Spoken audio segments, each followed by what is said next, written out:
Hello anime lovers, स्वागत है तुम लोगों की एक और नए वीडियो में। आज मैं सोलो लेवलिंग एनिमे सीरीज की 5th एपिसोड को एक्सप्लेन करने वाला हूँ। इससे पहले वाले एपिसोड्स अगर तुम लोगों ने नहीं देखा है तो तुम लोग मेरे चैनल पे जाके देख सकते हो और प्लेलिस्ट का लिंक मैं डिस्क्रिप्शन में डाल दूंगा। तुम लोग उस लिंक को क्लिक करके भी जाके देख सकते हो। तो ज़्यादा बकवास ना करते हुए चलिए एक्सप्लेनेशन शुरू करते हैं।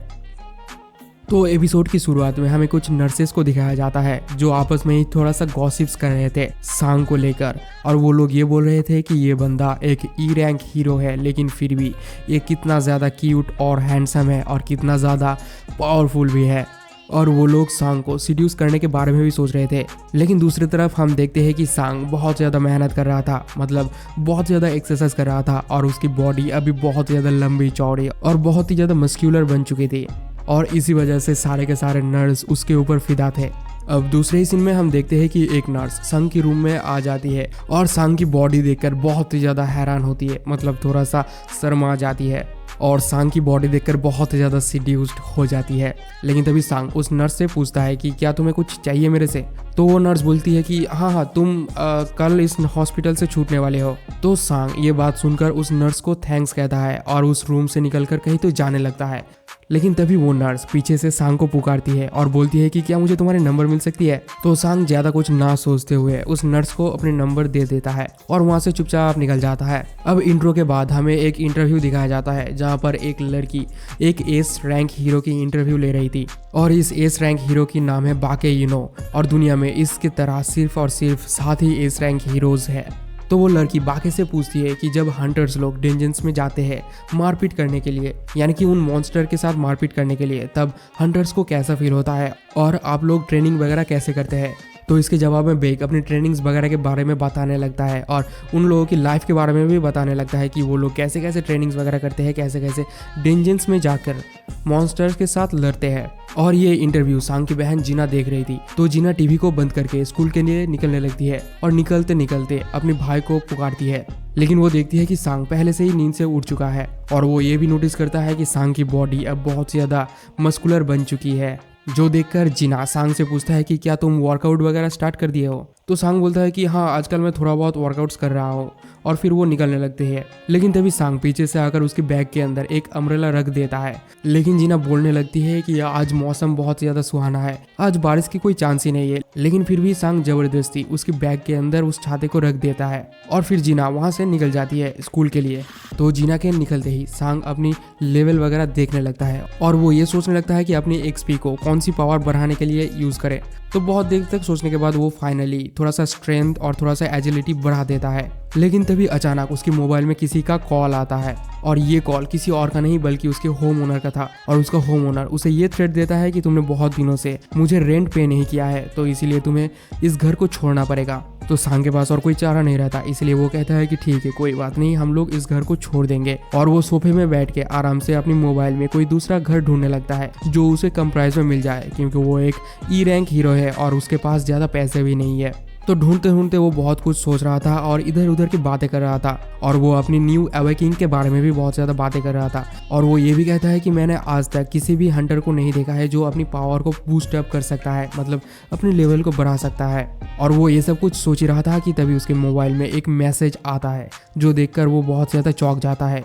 और दूसरे सीन में हमें शहर की एक कंस्ट्रक्शन साइट को दिखाया जाता है जहाँ पर एक नया पोर्टल खुला हुआ था दूसरी दुनिया में जाने का। तो वहाँ पर सांग दौड़ते दौड़ते पहुँचता है, और इसी बीच वो अपनी डेली एक्सरसाइज भी कंप्लीट कर लेता है, और वो अपनी लेवल वगैरह चेक ही कर रहा होता है कि तभी उसके सामने से और भी 6 हंटर्स उसके सामने आके प्रकट होता है।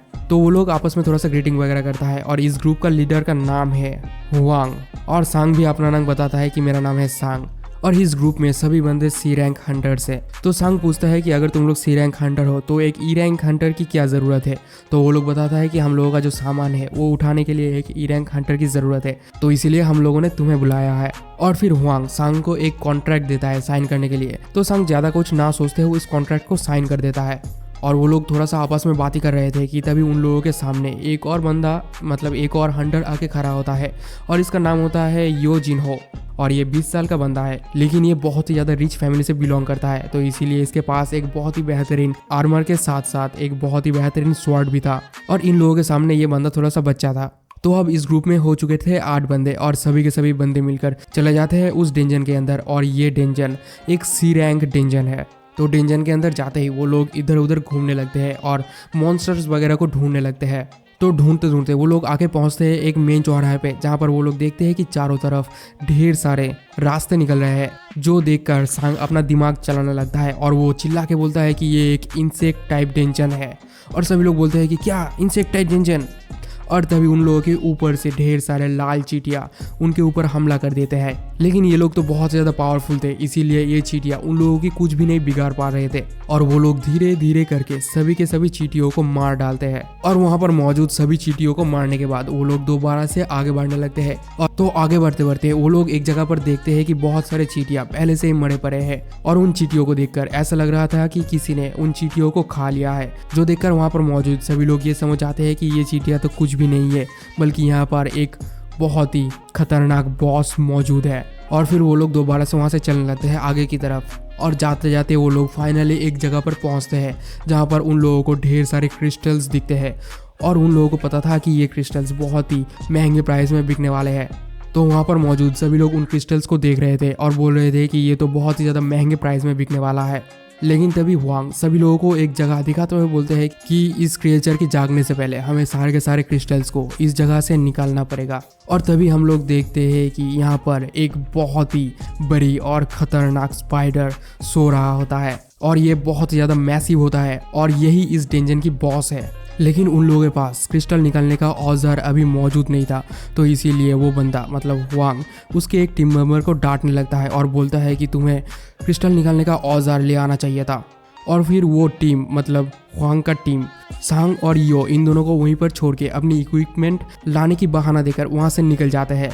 और वो लोग इन दोनों को ये बोलते हैं कि ये मकड़ी अभी अभी खाकर सोई हुई है, तो इसीलिए वो अभी नहीं जागने वाली, तो इसीलिए तुम लोग टेंशन फ्री रहना। लेकिन सांग को धीरे धीरे सब कुछ समझ में आ रहा था और इन लोगों के पास कोई भी हीलर नहीं था, यानी कि अगर इन लोगों को सांग और यो को कुछ भी हो जाता है तो उन लोगों को हील करने के लिए कोई भी नहीं है। और तभी दूसरी तरफ वांग अपनी एक टीम मेंबर को ऑर्डर देता है कि बॉस चेंबर को सील कर दो। और इन लोगों की चेहरे देखकर हमें साफ साफ पता चल रहा था कि ये लोग इविल हंटर्स है और ये लोग पैसे की लालच में उन दोनों को मारने वाले हैं, ताकि उन लोगों को अपनी पैसों की बंटवारा ना करना पड़े। तो वो बंदा ऐसा ही करता है और उस चेंबर की मुंह को बंद कर देता है, जो देखकर यो तो बहुत ज़्यादा घबरा जाता है। लेकिन सांग जो है वो अभी भी बहुत ज़्यादा कामली खड़ा हुआ था, क्योंकि वो तो अभी ओवरपावर्ड बन चुका है। और तभी वो स्पाइडर भी जाग जाती है और उन लोगों के ऊपर हमला करने की प्रस्तुति लेने लगती है। तो ये देखकर सांग यो को बोलता है कि यो तुम मेरे पीछे रहना और सामने आने की बिल्कुल भी कोशिश मत करना। और इतना कहते ही वो अपनी पोजीशन में आ जाता है उस स्पाइडर के साथ लड़ने के लिए। और इसी सस्पेंस के साथ ये एपिसोड यहीं पर ख़त्म होता है। तो आप लोगों को ये वाला एपिसोड कैसा लगा कमेंट में ज़रूर बताना, और अगर थोड़ा सा भी अच्छा लगा है तो एक छोटा सा सब्सक्राइब करके ज़रूर जाना। मिलते हैं नेक्स्ट एपिसोड में, तब तक के लिए बाय बाय।